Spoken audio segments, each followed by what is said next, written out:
देहात के अंदर एक चीज जो मैंने सबसे ज्यादा नोटिस की है कि अगर किसी घर के ऊपर तंत्र मंत्र किया जाना हो तो उसके लिए सबसे अधिक चुनाव किया जाता है उस घर में जब कोई ब्याह शादी लगती है। अब ब्याह शादी का जो समय होता है, आपने एक चीज नोटिस की होगी कि जब भी किसी के घर में ब्याह शादी होती है तो दूल्हा और दुल्हन को कह दिया जाता है कि एक तो आप अपने घर से बाहर नहीं जाएंगे, अगर बाहर जाना होगा तो किसी को साथ में लेकर जाएंगे,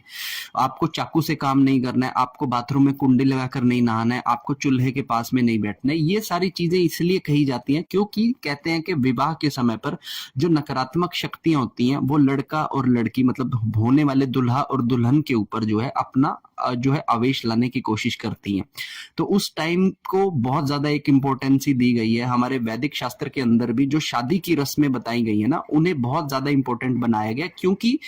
एक तरह से ये कहा जाता है कि शादी आपका एक दूसरा जन्म होती है। क्योंकि शादी से पहले जो आपका जीवन चल रहा था वो कुछ और था, शादी के बाद जो जीवन चल रहा है वो कुछ और है। तो ऐसे जीवन की शुरुआत के समय पर तंत्र मंत्र जैसी चीजें आपके ऊपर बहुत अधिक की जाती हैं। अगर आपका कोई शत्रु है तो वो इन्हीं दिनों का आपके चुनाव करेगा।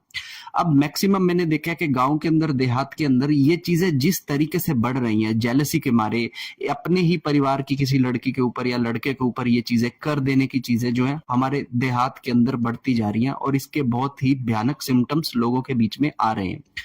तो अगर ऐसी ही कोई चीज आपके साथ भी हो रही है तो मैं आपको एक दो चीजें बता देता हूँ जिन्हें करने से आप किसी भी नेगेटिविटी से आप बच पाएंगे। सबसे पहले तो आप एक काम कीजिएगा कि किसी भी पीली सरसों को किसी कपड़े में लपेटकर अपनी कलाई पर या फिर अपने बाजूबंद पर बांध लीजिएगा, क्योंकि पीली सरसों आपके ऑरा को जो है सुरक्षित करती है।